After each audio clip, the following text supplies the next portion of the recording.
Spinning Our Gears podcast. As a reminder, all issues, views, and opinions discussed on this podcast are those of the hosts and our guests and do not reflect that of any department, agency, city, municipality, state, or country.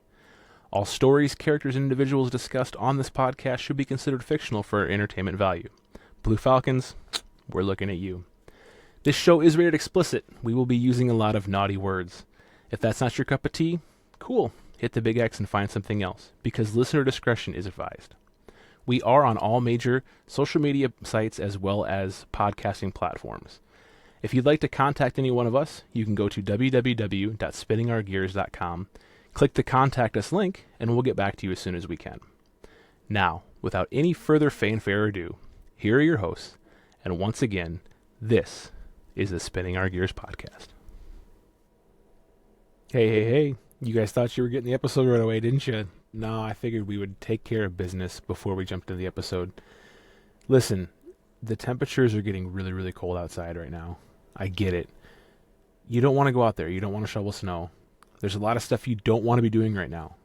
But one of the best ways to beat the cold, to beat the snow, is to sit inside, listen to a podcast, maybe read a book, and drink a cup of coffee. And I know exactly where you can find the best of the best when it comes to all of those. You're already listening to the Spinning Our Gears podcast, so you've got the best podcast out there. Now, if you're looking for a good cup of coffee, you head over to the Risen Warrior Coffee Company. Risen Warrior Coffee Company uses the best ingredients they can find. They're locally owned and they're family owned. They believe that a good cup of coffee can change someone's world, and they're serious about that. They currently have 2 new flavors out called Highlander Grog and Tropical Coconut Cream. And what's really, really cool is if you get over to their website right now, maybe you're not going to order coffee right now, and that's fine. But if you head over to their website right now, you can vote for what flavors they're going to have next month, which is awesome. I think that's very, very cool and a sweet idea. Head over there, use code Turk and Swagger at checkout to get 10% off your first order. Then, once you have that done, you've got your coffee, you're ready to listen to your podcast. Now you need a book, right? Well, I've got just the book for you. Because, ironically, your boy wrote a book. I know, I can't believe it either. I wrote a book called Imposters on the Throne, Heroes in the Shadows. It is a law enforcement leadership book that also covers some other sides of leadership and other businesses and platforms. But we talk about all the negatives in leadership right now, all the things that we need to change. So far, it's got some pretty good reviews, and I'm excited. I'm excited that I was able to write it. I was able to publish it. I hope you guys are excited too. I would love it if you headed over to Amazon right now, look up either Turk Gallagher or Imposters on the Throne, Heroes in the Shadows. We offer paperback, hardcover, and a Kindle version. I think you're going to like it too. All right, guys. Now that you have your coffee, now that you have your book, now that you have your podcast, let's get over to the show. Well, welcome back, everyone, to a very, very, very special episode of the Spinning Our Gears podcast. Not only a special episode, this is Season 3. We're kicking off Season 3 in style. We're welcoming in 2 brand new co-hosts to the show. We have Kenyon from Tased and Confused and Erica, who's got a lot going on. I'll let her explain that here in a minute. But you guys will probably recognize them from episodes that we had last year. Before we jump into it, I do want to talk a little business here real quick. You guys might notice that we're missing somebody. Swagger contacted me a 3 days ago and just wanted to let me know that he's got some stuff going on at home. He said it was all positive, but he has to take a step away from the podcast for a little bit. We're not exactly sure how long that's going to be. He knows that he's always got a seat at the table, though, and whenever he's ready to come back, he's got a seat here for us. So we want to wish him well with whatever's going on, but that's kind of why we're missing one right now. So, Kenyon, what's going on, buddy? Hey, not too much, man. I'm glad to be back. It's good to have you back. It's good to have you on. Had a lot of fun just kind of bullshitting and talking about life on patrol. So yeah, I'm excited for a little bit more of that. Yeah. Erica, what's going on with you? I know you got a lot changing since the last time we talked to you. Yeah, I've got a Facebook page up and running now for the Warrior Wellness and Recovery Initiative. I just got my PLLC for that. Of course, I'm just now starting to work with you guys on the podcast, and just, man, life is good. I mean, it's I'm doing exactly what I want to be doing with the exact population I want to be doing it with, and just getting all of that up and running. I'm laying the groundwork now, so it's got a solid foundation to move forward. How does it feel? I know that you weren't necessarily handcuffed, but now, like we talked about just before we hit record, you've got, no restrictions at this point. You can do it how you want to do it. How does that feel? Amazing. Yeah. It's so even when I was at Windmill Wellness Ranch, they were all laughing because each of the buildings has names, so the clients know, where to go to see what people, and they put me in a building, and the name of the building was Maverick. I thought, I'm home. And to be honest with you, Shannon Mela, she's the CEO of Windmill. She gave me really absolute latitude. They saw the results early on with I have an extremely low recidivism rate or return rate for clients that have been through inpatient. And so I respect that she was there's still policies and procedures that I had to abide by, but I was pretty much given the latitude to do what I wanted to do the way that I wanted to do it. And I've been pretty lucky in that respect, as I have that at Warriors Heart as well. I was there for a little over 2 years, and now I'm doing it in private practice. So I feel like I've kind of taken the best of all the worlds that I've been in and combine it. So when I'm talking with somebody, I'm not just a therapist. I'm somebody that's had boots on the ground, and that's been a mission for me. In recovery, I went back to school 18 months into recovery to do exactly what I'm doing today. So it's good. Huge leap of faith too. Huge leap of faith. Kenyon, did I see that you've got a new sponsor over on your page, Tased and Confused? Yeah, so I just recently became a brand affiliate for Frontline Optics. So I actually saw them through the meme page, Poorly Made Police Memes, which is like, I think nearly every cop that's on Instagram is following that, and Facebook is following Poorly Made Police Memes because it's just great. But I was curious and interested, and so I looked into it, and it's a first responder owned business, and I really love supporting first responder owned businesses, and of course I'm on social media to make money, right? We're all rich, apparently. We're all rich. No, I have, I've got my own, we are a single, like a single income family. My wife has some health issues. I think I addressed that on the podcast with you. And so I'm constantly looking for new ways to just kind of earn an extra income with that are not going to take me away, time away from my family. So, I'm not delivering pizzas at night. I'm trying to, build an online income, right? That's going to help support my family. So that's ultimately what it comes down to. But really, I try to make that focus on bringing up other first responders. And so this is a first responder. I believe he's a firefighter out of San Diego. So that's 2 points against him. But we are all in the same first responder family. So I got my pair. I got my pair in. They've already got a scratch on them, so that's my bad. But they're great. They're great sunglasses. And they've got a no questions asked replacement guarantee. So all you do is you pay like a $12 processing fee, and they'll send you a completely new pair, no questions asked. So it's a great, it's a great business. Part of their proceeds goes to First Responder Children's Program, which our foundation, which helps first responders or children of first responders who have lost their lives in the line of duty. So it's a great cause, great little business, and great to support them. So if you're interested, check it out, frontlineoptics.com. The promo code is TASED15 for 15% off. Kenyon, if you'll send that information to me, I'll get it posted on Shadows of the Badge. Yeah. We're not a huge page, but we're about 15,000, so I'll get you some reach. I'm always happy to support a brother. So absolutely. Poorly Made Police Memes has their own show and it's Uh-huh. kind of funny because the host of that show moved to, I think, the western side of Iowa, Okay. and I don't really publicize at my current place of employment this whole show.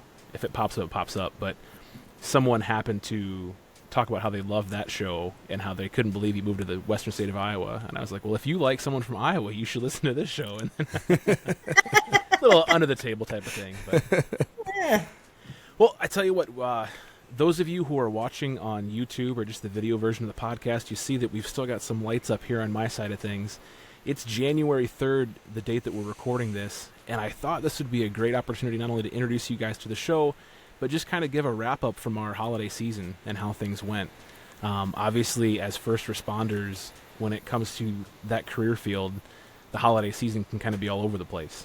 I've incredibly fortunate, especially this year, where I'm working more banker's hours, so I was able to have the holiday off. But I've been there, and I know the guys and girls that are on the front line that unfortunately have to spend the holiday in their patrol car. So I don't know, Kenyon, I think you worked a little bit during the holiday, right?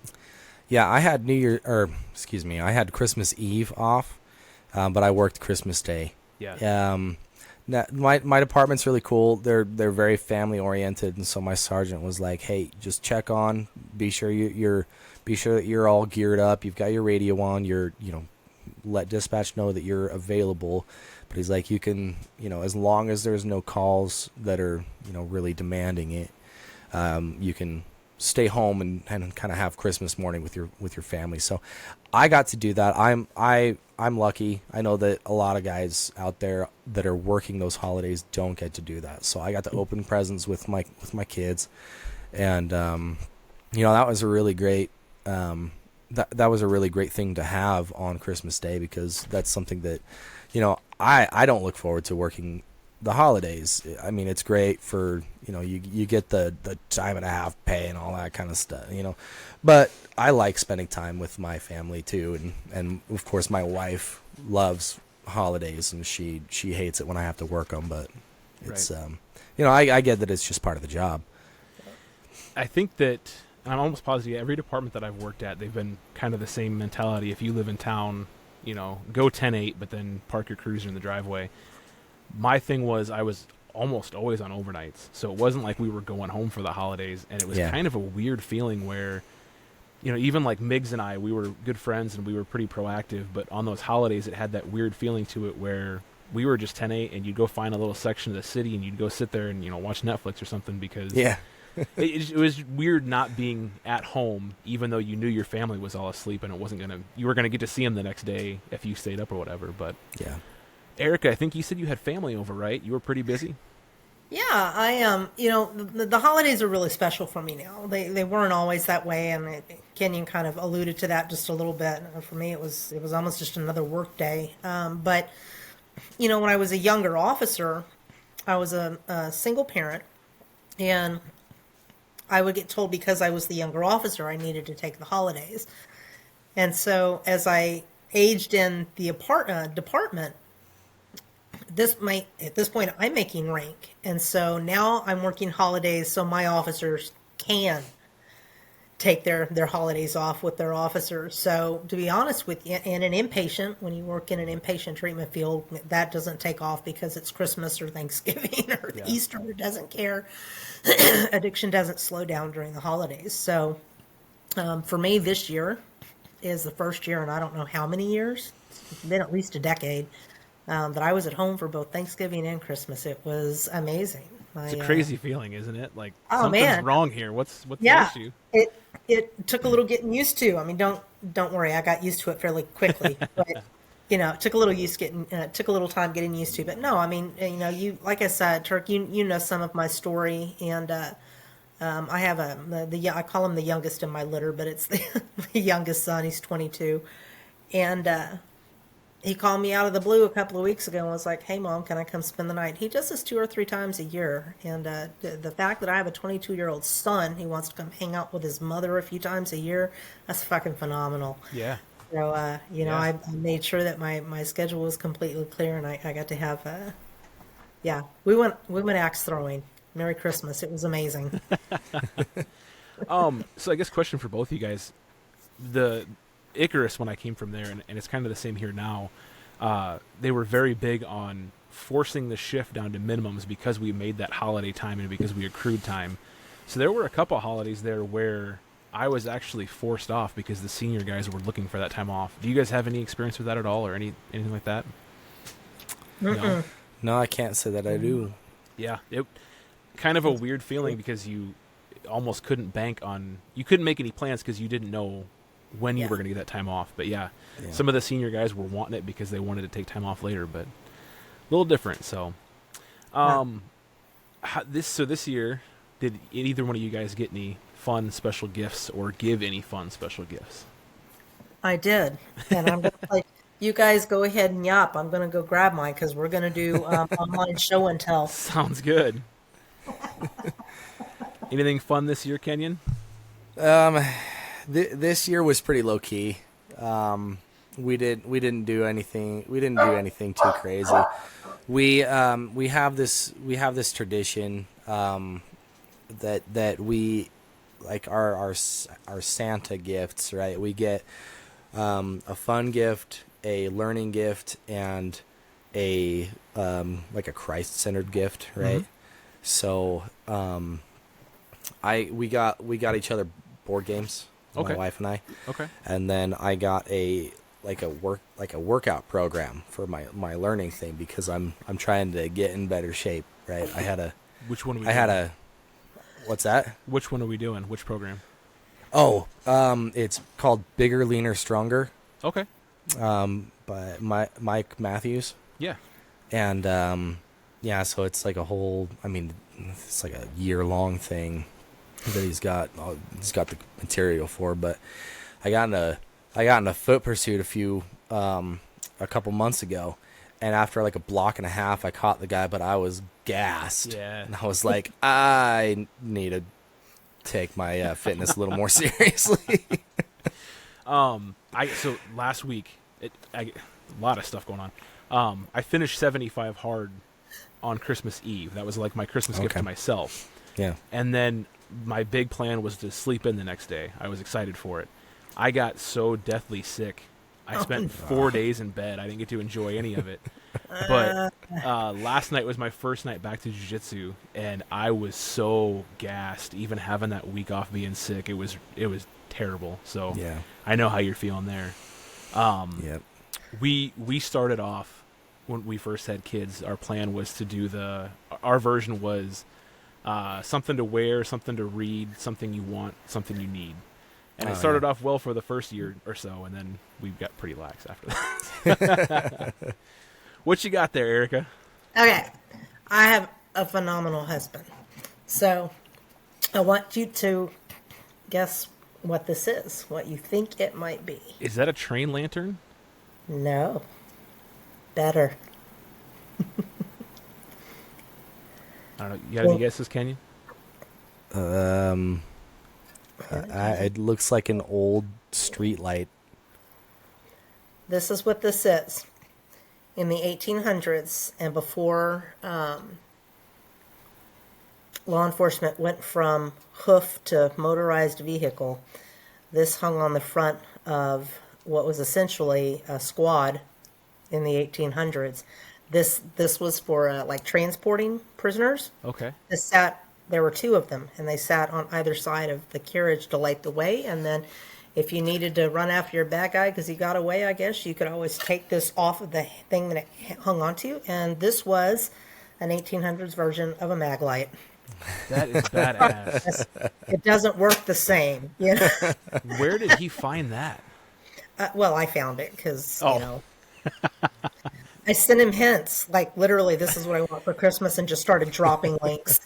I found this on Etsy. I spend a lot of money there. Christmas isn't as fun now that with like cell phones and computers when you can just drop a link and say, this is what I want. That was kind of the same thing for her and I. It was, here's our Amazon list. Just go ahead and get it for us. Just don't look at what we bought. So, well, I told my husband I wanted him to get me one thing that I wasn't choosing for myself, and he did that. So he's good.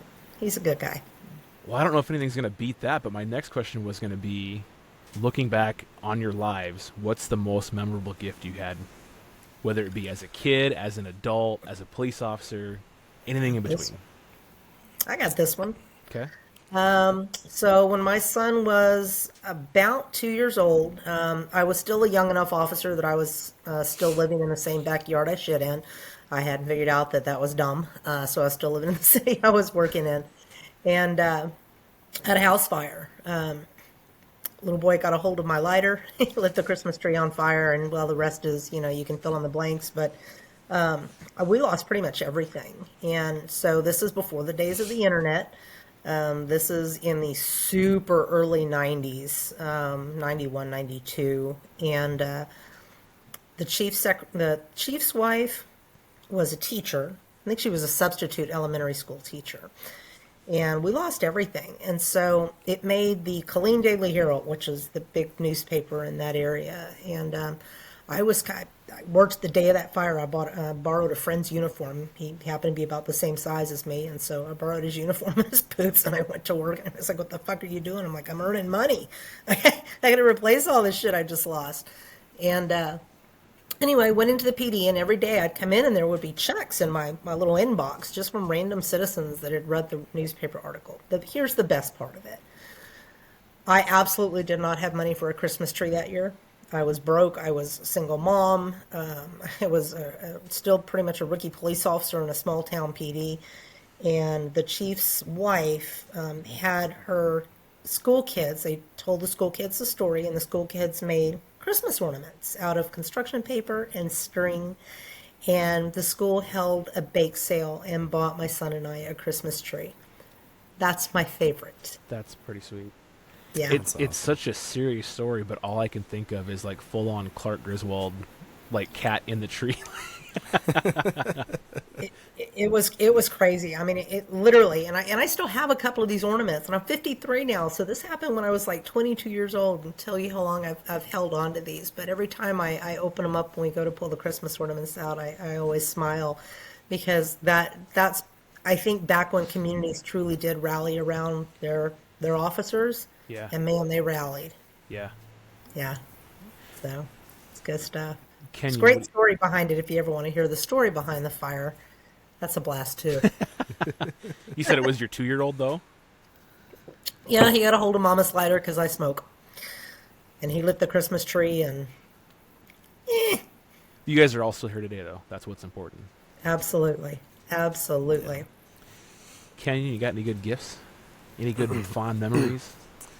Well, I mean, the most memorable, and maybe this is probably going to sound a little more materialistic, but you're asking me what the most memorable present is. So, when I was like 12, 13, my dad he owned a construction company, and we were doing pretty well, and we woke up to like arcade games, like Nice. in our living room, Yeah. that he bought from a like an arcade that was going out of business. And we were just like flabbergasted that we had like these like full size arcade things, and we just like made a whole game room with it, and it was that was really cool. As far as like presents, that's definitely one of the most memorable years. Yeah. With memories is probably has to be my the first Christmas after my son was born, because that was like it's odd. It's kind of the opposite of the other Christmas, because that was nearly the lowest point of my life, where I was living in my in-laws' house and I was broke, and we just had this baby. And on the flip side, like I had just been hired with the sheriff's office that out in Arizona.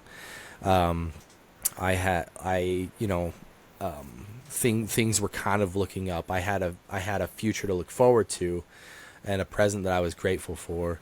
And then this past that I was hoping to kind of rise out of. Yeah.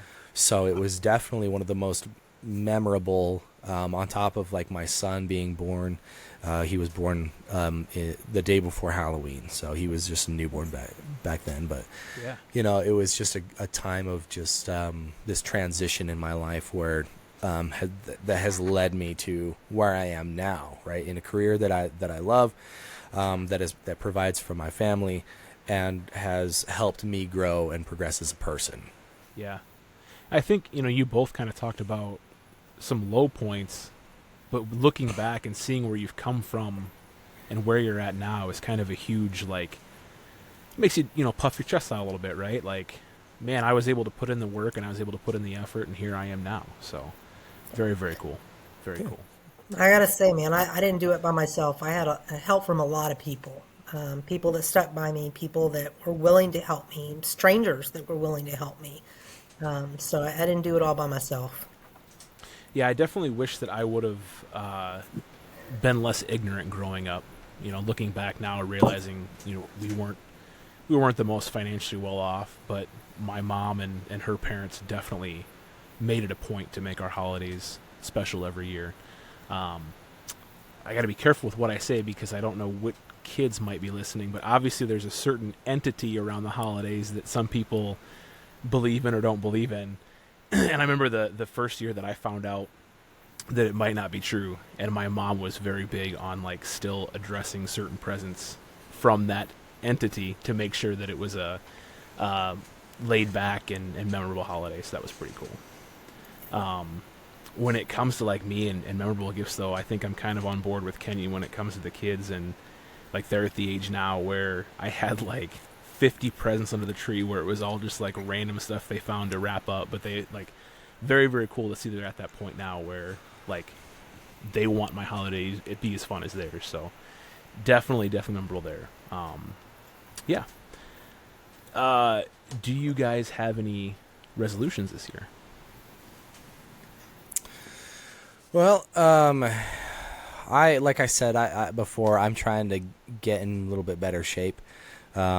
It's been something that I've kind of struggled with. I've never been like, really big, but just kind of generally being in like healthier, right? Because I'm not quite, I'm a little bit behind Erica as far as like age, but I'm in my I'm getting to my mid 30s now, and it's not as easy, right? And so I feel like I have a responsibility to myself and to my family being in this career, to be in good shape, so that I can take care of myself, be there for my family. And, my kids are growing up. I want to be able to do stuff with them and, run around and not be huffing and puffing and stuff. And so, this year, that's my biggest resolution. Just getting in better shape. Awesome. Yeah. That's awesome. That's twofold. I climbed I climbed Kilimanjaro 2 years ago in Tanzania, and I had to get back in shape because it had been a while. When you're not active in law enforcement anymore, you don't necessarily have that motivation, and so I had to get back in shape. And after I came down the mountain, I kind of let it all hang out again. And so I'm not worried about reaching a certain weight. I do want to get in better shape because I kind of went crazy after I stopped training for Killy. So I gotta get that shit turned around. But the main one for me anyway, it's not a New Year's resolution. It's my mission in life, and that's literally to help every other veteran and first responder out there who asks for help. That help is available for them. Warriors Healing Warriors, by people that have had boots on the ground and understand some of the shit that we've been through. Yeah, it's definitely, unless you've been there and you've done that, even for a short time, you don't understand it. Like, I was contacted by a therapist, and basically she and like her group were accepting new clients. And because I hold the community service or PIO or whatever position it is now, they reached out to me to have that like initial meeting, and it was cool because they at least had that initiative where they wanted to help out, but you could just tell like they haven't been through it.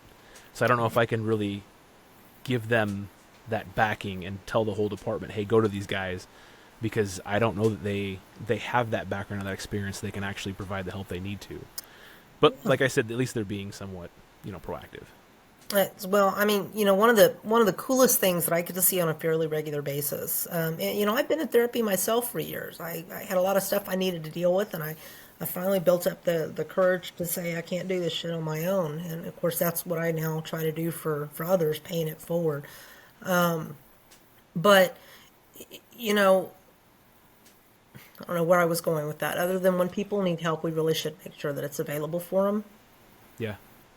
Because it hasn't always been that way. And I think things are getting better. I know, Turk, you and I have talked about that a little bit. Things are starting to turn around, but we have such a long way to go with that. And so for me, when I have a client walk in, they're like me every time I ever walked into a therapist's office. Like, who the fuck are you? What are you about? And, I don't even know if I want to be here right now. And so when they can walk into the shrink's office, me being the shrink, and they look up there and they see the pictures of me. Sorry, I've got dogs that don't always want to behave. Hold on a second. It wouldn't be an SOG episode if there wasn't a dog barking in the background. Well, there It's you all go. good. Yeah, 4 of them in unison.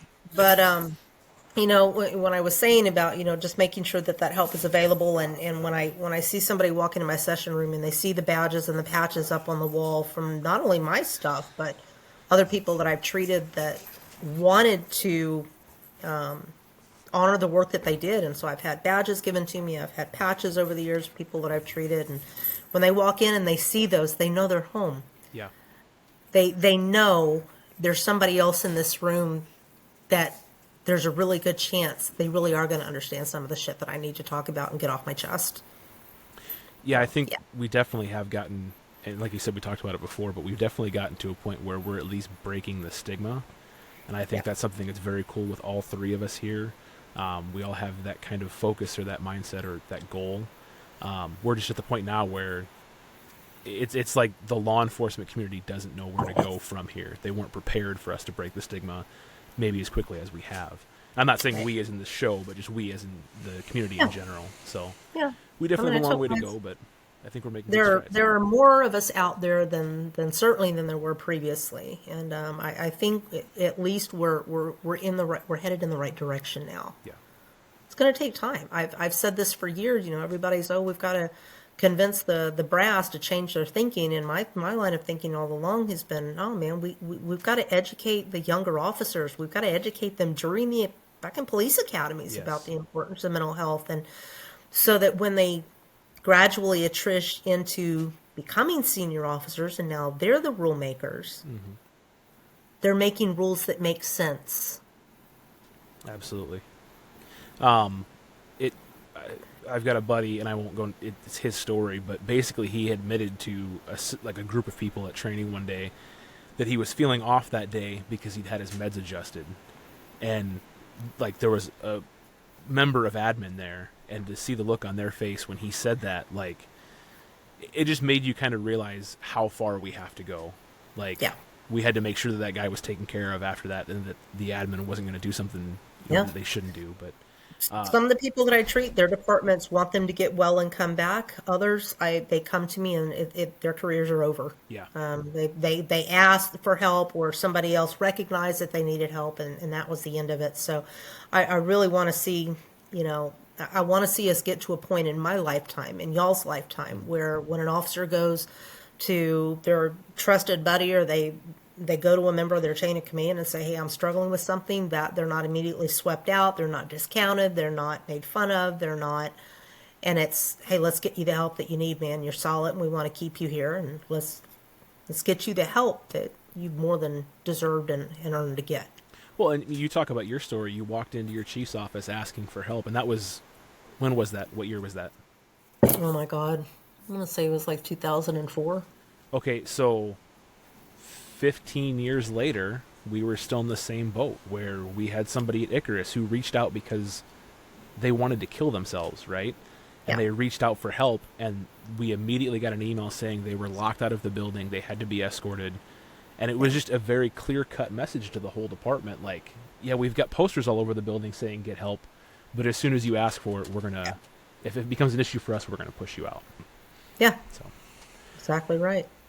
the next question I have might fall flat because I didn't prep you guys for this, but I'm wondering if you guys have any good holiday stories from working shift, anything memorable whether it be Christmas, Thanksgiving, New Year's, anything like that at all. It looks like Eric has got something good going on. Go for it. Oh, I was just reliving this little glory story the other day with some friends of mine that are therapists. They thought I was insane. I am, but I'm honest about it, and it's okay. The funny story that comes to mind that always brings a smile to my face. We had in the city that I worked in, we had some very nice housing areas, and of course, we're right next to the largest military installation in the free world. So we were a pretty good sized little community, and I got a call. I don't remember what the nature of the call was, but I do remember it had something to do with apparently some holiday decorations in the neighborhood. So I'm going to put this in perspective. I don't know that I've grown up any since then, but I think I was probably 24 or 25 when this call came in. And so and it's one of the really nice neighborhoods, and I'm driving up, and I'm thinking, what in the fuck is this? I don't even see. There's no Christmas decorations in the ground, and then there's some movement that catches my eye on the top of the roof. Four young officers had gotten together and pooled their money so they could live in this really nice house that was right next to Fort Hood, Texas. And one of them apparently was an engineer. And the deer, those beautiful lit deer that you see sometimes people, and they raise and their little muzzles, and they had kind of reconfigured it. Oh no. So here's one deer. Here's the rocking mechanism. And giving you a visual. So I did what any respectful police officer, enforcer of the law would do. I backed my unit up so I could get really good footage on my cam.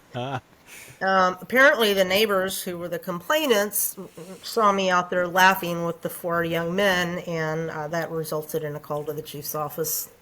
So, for those of you that are not watching and you're just listening, what Erica just described was two reindeer going at it in someone's front yard, basically. That's good. That's good. Anything? Oh, it was, yeah, that's probably one of my favorites. Anything pop into your head, Kenyon? So I remember a couple of years ago when I was still out in Arizona. It was one of those times where I was also working on.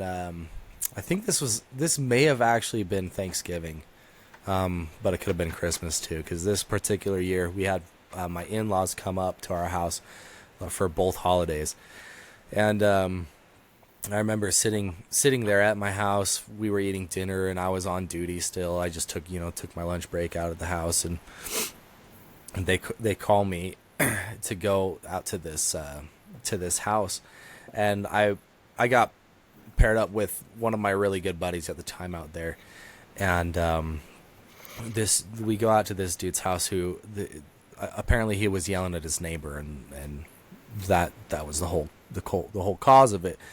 But this dude was nuts, man. I mean, he was, one of those guys that the sky is falling, like everything's against him. Everyone's watching him, looking out for him, all this kind of stuff. And so we kind of, after like 15 minutes or so, we coaxed this guy out, and he scared off his wife, and there's at this point there's a potential domestic violence situation too, and with this we ended up having to he reached into his belt line, and he didn't end up having any weapons, but that's a no, right? So he starts reaching, and so I'm transitioning from this like nice family dinner of like having all the having fun and being all lighthearted with my family and laugh and stuff, and then like 10-15 minutes later I'm over at this house roughing this guy up against the the outside of his house, and taking him down, arresting him, and then we stick him in my patrol car, and he's like kicking the windows and the doors and all that kind of stuff. And so I just look back at that, and I laugh at it now because of like just we talk about that kind of stuff, right? How it can go from 0 to 60 so quickly, and like one day you're having, or one minute you're having just a great day, a great holiday, and the next minute you're in this potentially life-threatening situation where, you know, if he had a weapon at that time, then, you know, it could have gone really south. Yeah. Lots of ups and downs for sure. Yeah. I don't remember any like crazy stories, but it was kind of an unspoken, unwritten rule. If we get called somewhere on the holiday, someone's probably going to jail. Like, there's no reason we should be dealing with you guys. One of our officers took that a little too seriously. It was a Black Friday, and one of the chain stores was open, and this officer happened to be assigned like security for it. And I was just coming on shift, and I heard that he'd made an arrest and was, you know, kind of bragging about it, but he'd made an arrest while working security. And I kind of ran through the call for service on the computer, and I'm like, I know that name, the person that he arrested. He had arrested the head of the criminal justice department at the community college that I had gone to for disorderly conduct, because the guy had been like just basically flipping him shit the whole time after some disturbance that had happened in line. And I was like, do you realize who that guy was? Like, he used to be the warden of several prisons. He's the head of this community college, like, criminal justice. And this officer was just firmly rooting, you know, planting his feet in the ground and swearing up and down that he was right to do this, even though he drugged the guy back to the department to fingerprint him and release him. And I was like, I will bet you lunch that he's going to beat this charge. And sure enough, he did. So it's about the only one that I remember, because, like I said, we would go find our corners of the city and just kind of hide out there, and unless we got called somewhere. But Yeah, that's kind of what you try to do, just lay low. yeah, protect this corner. Nothing's happening in this corner. But You can't see me. Yep. that's right. You can see my Netflix, but you can't. I'm hoping everyone has a Merry Christmas, because that's what I'm trying to do. Right. You don't want to be that guy that shows up at county when the county sergeant's like, "What the fuck are you doing?" We had to cite a lady actually for driving on a suspended license on Christmas, because we had been, so this lady's driving around in like this beat up car that the windshield's shattered, the bumper's fallen off. It's been like she told me it's been involved in like 2 or 3 crashes, and she just hasn't been able to get it fixed because she doesn't have insurance. But that's why her license is suspended too. But you know, we're like, well, I get on scene, and then the traffic officer comes up, and I tell him what's going on, and he's like, okay, all right, well, goes back to his car, writes up the ticket, comes and brings it to her. I was like, man, you just gave her a ticket on Christmas. He was like, oh yeah, it is Christmas. Oh, we're gonna get him. Yeah, I remember back when, like, the first 4 years when I hit patrol, we were a mandatory arrest for suspensions. There wasn't a cut them a ticket and go. And when that finally changed, man, like, eyes opened up. It was crazy. I don't know. I think some departments are still doing it, but I can't imagine why.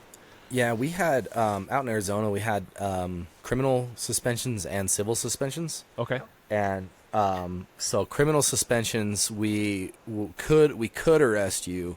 It was, obviously it was discretionary, but for certain things we were towing your car. Yes. Like that's what it was. No ifs, ands, or buts. And where I'm at now, it's a little bit different. Like we don't impound the car or anything unless you get arrested. Yeah. And that doesn't typically happen very much. Yeah. We can thank Ingram for that in my state. We used to do the same thing. We had that search incident to arrest of the vehicle, and then some guy had a hard-on for the car, and he arrested the person for improper display of registration sticker so that he could search the car, and he tore it apart and found like a gram of meth, and now we can no longer... Now it's a lot more restricted what we can and can't do, so... Yeah, just get a dog. Right. Yeah. Just around a dog. Recently in Texas, it's an arrestable offense. If they're driving while license suspended, the car goes to jail in the city. Yeah. Yeah. It's crazy how it's different around the country, though. How people are still handling it differently. Yeah. So. Well, I am super excited that you guys were able to come on. I think this was a fun episode. I'm hoping the listeners at home and the viewers at home had fun. Like I said, I just wanted to do a quick introduce you guys and recap our holidays. I hope that you guys had an amazing holiday. I hope that all of our listeners had a great holiday. Hope they stayed safe and they stayed sober. Here's kicking off 2024. Amen, brothers. I will say, I had a brain fart. Hey, everybody. This is the point already in season 3 where Turk has made a mistake because he had a brain fart. Once we signed off on this episode, I remembered exactly what it was I wanted to ask those two. I wanted them to kind of pitch themselves out to y'all so you could reach them if you were looking to. And I asked them after the show so that I could cut it in here. If you want to get a hold of Kenyon, you can find him at any of the major social media platforms under Tased and Confused. I believe that would be Instagram, Facebook, and TikTok. I don't think he has a Twitter. If he does, I'll change that later. But he's under Tased and Confused. If you want to contact or reach out to Erica, she's at Erica at missionreadycounseling.com, as well as the major like Facebook, Mission Ready, Shadows of the Badge, and Warrior Wellness and Recovery Initiative. Also, if you guys want to reach out to any one of them, if you want to contact them, you can do so by going to www.spinningourgears.com. Go over to the Contact Us link, and that will send us an email. I will make sure they get it. The caveat that I will say is if you're looking for something discreet or anonymous to Erica for her profession, I would go over to one of those other methods that I just mentioned. But I will be discreet about things if you want to send it through the website as well. So, all right, to the closing of the show. I had a brain fart. I don't know what I was going to say. I think what I was going to say was, like I said, I hope you guys had a great 2023. I hope you fulfill all of your goals in 2024. And I truly hope that everyone stays safe and we'll get through this together. Amen, brother. Amen. Thank you.